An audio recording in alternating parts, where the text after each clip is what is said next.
The corruption of what used to be a support movement into a hate group means that young, lonely men seeking a community are at risk of misogynistic radicalization and recruitment into communities that glorify rape and pedophilia. In order to understand how this is happening, you need to understand Nathan Larson. It's 2018, which means it's unsurprising that a self-described white supremacist and pedophile is running for Congress in Virginia. Nathan Larson wants to legalize child pornography, incestuous marriage, and repeal the Violence Against Women Act so that women can be classified as property, initially of their fathers and later of their husbands. He also established a number of forums on which he posted under the pseudonyms Lysander and Leucostict, advocating for the rape of women and graphically describing child pornography.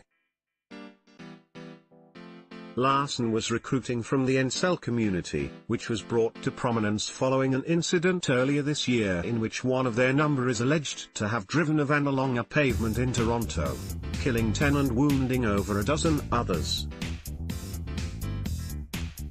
Incel, which stands for involuntarily celibate, is nominally a label adopted by men who want to have sex or a relationship but are unable to find one, but in practice it describes a set of toxic communities in which lonely, vulnerable young men who need support find nothing but misogyny, self-loathing and nihilism. Self-described white supremacist and pedophile running for Congress. A typical post on an incel community sees users attributing their misfortune to inalterable aspects of appearance. Any attempts at self-improvement are mocked as copes. The websites he created have been taken down after a campaign from the activist group r/inceltears and babe.net. But Larson is already looking for alternative hosting. As with the white supremacist sites Stormfront and Daily Stormer, it's likely he'll be able to acquire it, even if it is on the dark web. He's found no shortage of support from forums like incels.me, the main incel community since they were banned from Reddit in November last year for inciting violence. While the story of an admitted pedophile running for Congress might seem warped enough, the bigger issue here is this. Young men turning to forums for support and finding themselves radicalized in misogynist extremists, advocating for the sexual enslavement of women. But moreover, men like Larson, who is not involuntarily celibate by any stretch of the imagination, given that he has been married twice and has a daughter who is out of his custody, make accounts on these forums specifically in order to recruit people they think will be sympathetic to their cause. In the words of one Reddit user, the Incelocalypse owner is only part of the incel community because he sees it as a place where being a child molester isn't considered a non-starter. It's a great recruitment spot for him. Unfortunately, they're right. Incel forums, which began as support groups in the late 1990s, now ubiquitously accept the concept of the black pill, which says that a man's life chances are fundamentally determined by his attractiveness, and nothing they can do will change their fate. The only options left to them, then, are living in misery or taking violent action against themselves and others. They feel wronged by the world and they blame women, whom they hold responsible for not giving them the affection they believe they are entitled to. A rescue worker carries a child covered with ash after a volcano erupted violently in El Rodeo, Guatemala. Volcán de Fuego, whose name means volcano of fire, spewed an 8 kilometers, 5-mile, stream of red-hot lava and belched a thick plume of black smoke and ash that rained onto the capital and other regions. Dozens were killed across 3 villages. A recycler drags a huge bag of paper sorted for recycling past a heap of non-recyclable material at Richmond Sanitary landfill site in the industrial city of Bulawayo. Plastic waste remains a challenging waste management issue due to its non-biodegradable nature. If not managed properly, plastic ends up as litter polluting waterways, wetlands and storm drains, causing flash flooding around Zimbabwe's cities and towns. Urban and rural areas are fighting the continuous battle against a scourge of plastic litter. On June 5, 2018, the United Nations marked the World Environment Day, which plastic pollution is the main theme this year. Palestinian mourners carry the body of 21-year-old medical volunteer Azan al-Najjar during her funeral after she was shot dead by Israeli soldiers near the Gaza border fence on June 1, in another day of protests and violence. She was shot near Khan Yunis in the south of the territory, Health Ministry spokesman Ashraf Al-Qura said, bringing the toll of Gazans killed by Israeli fire since the end of March to 123.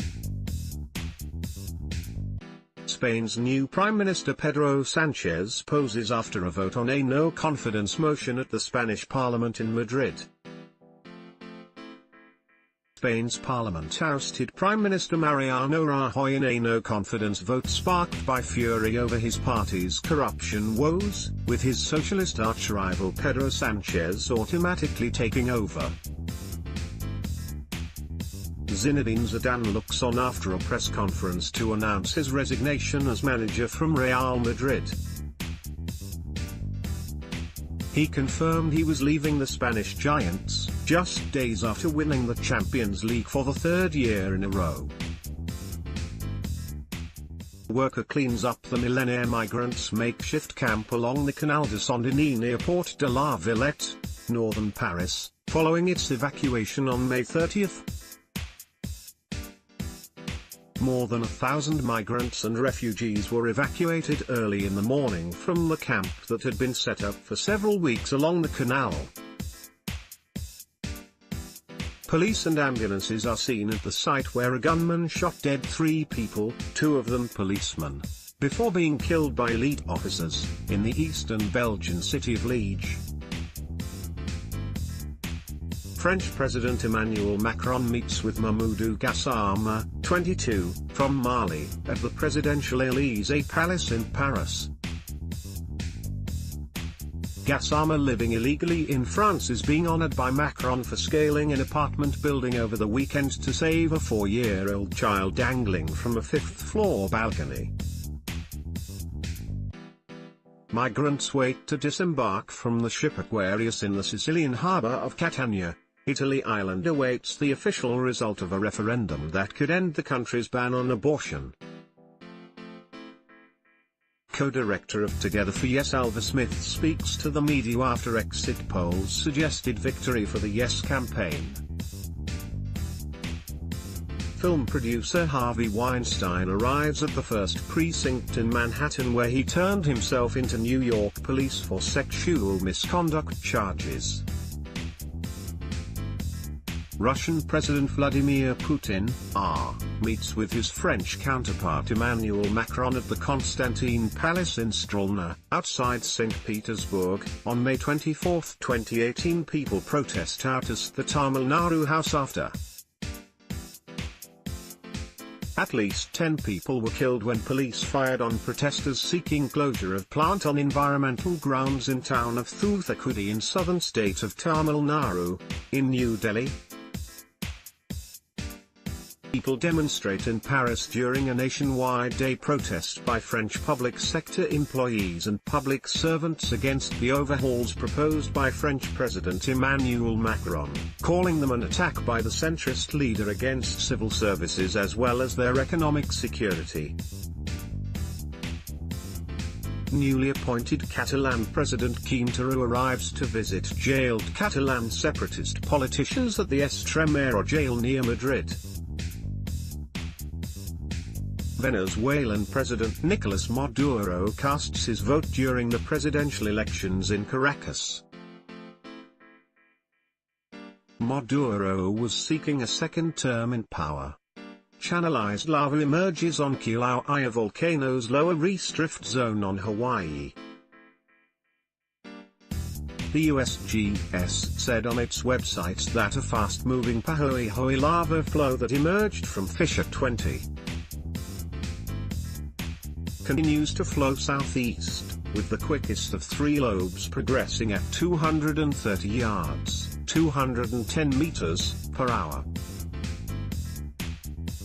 Santa Fe High School student Dakota Schrader is comforted by her mother Susan Davidson following a shooting at the school in Texas. Schrader said her friend was shot in the incident. Multiple people have been killed. French President Emmanuel Macron, British Prime Minister Theresa May and German Chancellor Angela Merkel meeting during the EU Western Balkans Summit in Sofia, Bulgaria. People hold flags with the state coat of arms of Russia as they drive along a bridge, which was constructed to connect the Russian mainland with the Crimean Peninsula across the Kerch Strait. Palestinians run away from tear gas shot at them by Israeli forces during a protest in Ramallah, in the occupied West Bank. A Palestinian demonstrator runs during a protest against the U.S. Embassy move to Jerusalem and ahead of the 70th anniversary of the Nakba at the Israel-Gaza border. A bullet hole on the window of a cafe in Paris, the day after a knifeman killed one man and wounded four other people before being shot dead by police. Germany's Chancellor Angela Merkel looks on after receiving the Lamp of Peace, the Nobel Catholic Award for her work of conciliation for the peaceful cohabitation of peoples at the Basilica Superiore of St. Francis of Assisi in Italy. Police forensics investigate the death of 7 people in a suspected murder-suicide in Australia. 4 children are among 7 people that were found dead at a rural property in Osmington, near Margaret River.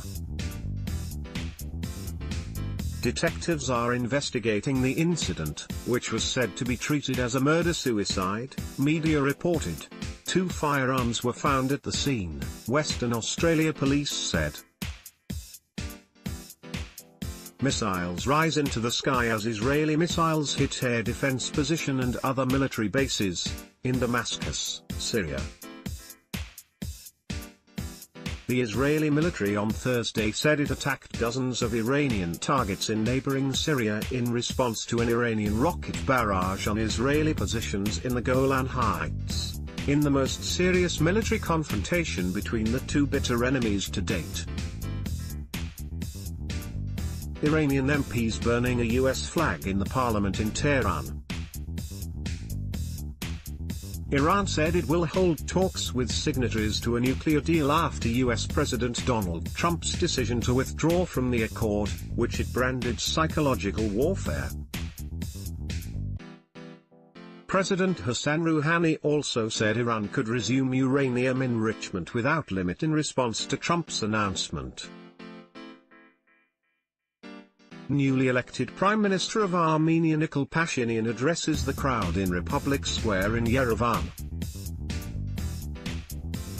The leader of protests that gripped Armenia for weeks was named the country's new prime minister on Tuesday, overcoming the immediate political turmoil but raising uncertainty about the longer term. Russian President Vladimir Putin walks before his president inauguration ceremony at the Kremlin in Moscow. Lava from a robust fissure eruption on Kilauea's East Drift Zone consumes a home, then threatens another, near Pahoehoe, Hawaii.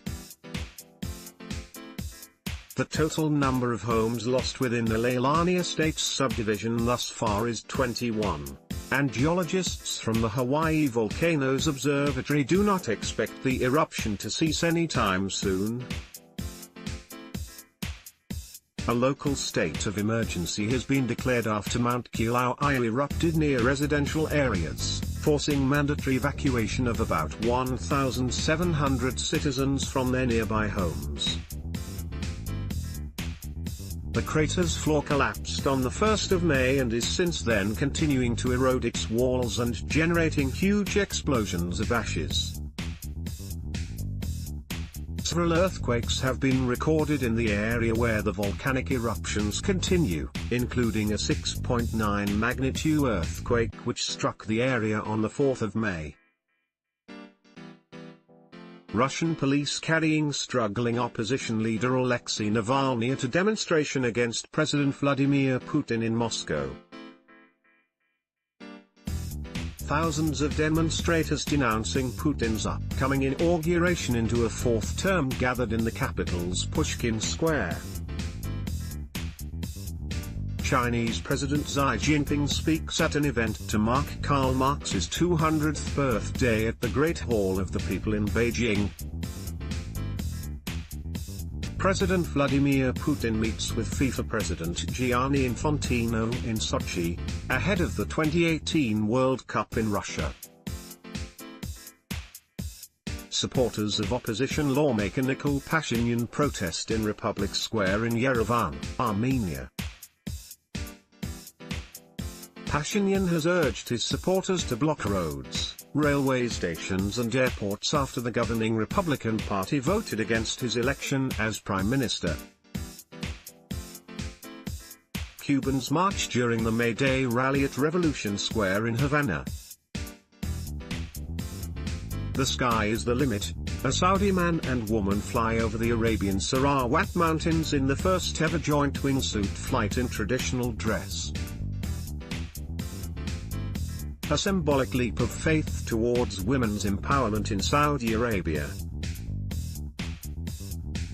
A general view for the damaged railway station in Al-Qadam neighborhood, after it was recaptured from Islamic State militants, in the south of Damascus. According to media reports, the Syrian army continued the military offensive it has launched earlier this month against militant groups entrenching in southern Damascus and captured several neighborhoods, including Al-Qadam and Al-Asali, and targeting the remnants of armed groups in Al-Hajar al-Aswad and its surrounding in Damascus' southern countryside. Comedian Michelle Wolf attends the celebration after the White House Correspondents' Dinner. Conservatives walked out after Wolf brutally ridiculed President Donald Trump and his aides during her piece. North Korean leader Kim Jong-un and South Korean President Moon Jae-in raised their hands after signing on a joint statement. North Korean leader Kim Jong-un, left, and South Korean President Moon Jae-in raised their hands after signing on a joint statement at the border village of Panmunjom in the demilitarized zone, South Korea. The Korean War will be formally declared over after 65 years, the North and South have said. At a historic summit between leaders Kim Jong-un and Moon Jae-in, the neighboring countries agreed they would work towards peace on the peninsula with a formal end to the conflict set to be announced later this year. The pair agreed to bring the two countries together and establish a peace zone on the contested border. Women hold portraits of their relatives, who are victims of the Chernobyl nuclear disaster, during a commemoration ceremony in Kiev, Ukraine. Rohingya refugees gather in the no-man's land behind Myanmar's border lined with barbed wire fences in Mundor district, Rakhine state bounded by Bangladesh. Myanmar government said on April 15, it repatriated on April 14 the first family of Rohingya out of some 700,000 refugees who have fled a brutal military campaign, a move slammed by a rights group as a PR stunt ignoring UN warnings that a safe return is not yet possible. President Donald Trump, French President Emmanuel Macron, First Lady Melania Trump and Brigitte Macron hold hands on the White House balcony during a state arrival ceremony in Washington. A boy walks on a pile of garbage covering a drain in New Delhi. Newly ordained priests lie on the floor as Pope Francis leads a mass in St. Peter's Basilica at the Vatican. South Koreans cheer during the welcoming event for the Inter-Korean summit between South Korea and North Korea in Seoul. The Inter-Korean summit is scheduled on April 27, 2018 at the Joint Security Area in Panmunjom, agreed by South Korean President Moon Jae-in and North Korea's leader Kim Jong-un. A Palestinian slings a shot by burning tires on the Israel-Gaza border, following a demonstration calling for the right to return. Palestinian refugees either fled or were expelled from what is now the State of Israel during the 1948 war. Outgoing Cuban President Raúl Castro raising the arm of Cuba's new President Miguel Díaz-Canel after he was formally named by the National Assembly, in Havana. A historic handover ending 6 decades of rule by the Castro brothers. The 57-year-old Díaz-Canel, who was the only candidate for the presidency, was elected to a 5-year term with 603 out of 604 possible votes in the National Assembly. Turkey's President Recep Tayyip Erdogan announces early presidential and parliamentary elections for June 24, 2018, at the Presidential Palace, in Ankara. Erdogan announced the snap elections, originally scheduled for November 2019, in a move that will usher in a new political system increasing the powers of the president. He said the new system needed to be implemented quickly in order to deal with a slew of challenges ahead, including Turkey's fight against Kurdish insurgents in Syria and Iraq. European lawmakers raised placards reading "Stop the War in Syria" in protest against airstrikes launched by the US, Britain and France in Syria last week, criticizing the legitimacy of the operation, as French President Emmanuel Macron delivers his speech at the European Parliament in Strasbourg. Macron is expected to outline his vision for the future of Europe to push for deep reforms of the 19-nation Eurozone and will launch a drive to seek European citizens' opinions on the European Union's future.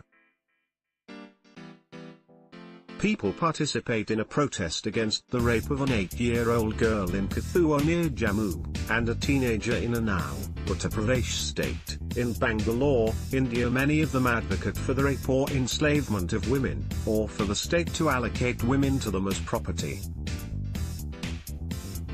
Some of them want to lower the age of consent or abolish it entirely. It's unsurprising, then, that in this community a pedophile like Nathan Larson might find common cause. In this barely regulated environment where the most extreme opinions are given the most credence, he is barely saying anything new. That means that people like him are getting a free platform to access vulnerable men and expose them to 3,000-word essays on how to psych yourself up to feel entitled to rape. It might seem like there's not much that can be done to prevent this. White supremacist sites seem to find new homes whenever they're brought down. But it's worth noting that every time a community like Incelocalypse is shut down, it loses members. The old Incels subreddit had over 40,000 subscribers, its successor has just over half that, and Incels.me has just 6,000 registered members.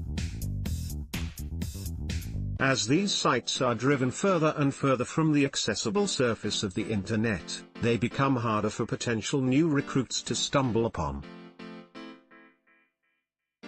Their location in grotty corners of the dark web or on slow servers hosted by Chinese domain registrars makes them seem less credible and more like the extremist fringe groups they are. If lonely men looking for support find only the incels, then recovery, self-acceptance and self-improvement become vanishingly unlikely. But if they find genuine support groups, and they are out there, then there's hope for them. The only way to prevent the radicalization of more men into worldviews that dehumanize women is to make sure that one kind of group is far more visible, welcoming and accessible than the other. Tim Squirrel is a PhD researcher into online communities at the University of Edinburgh.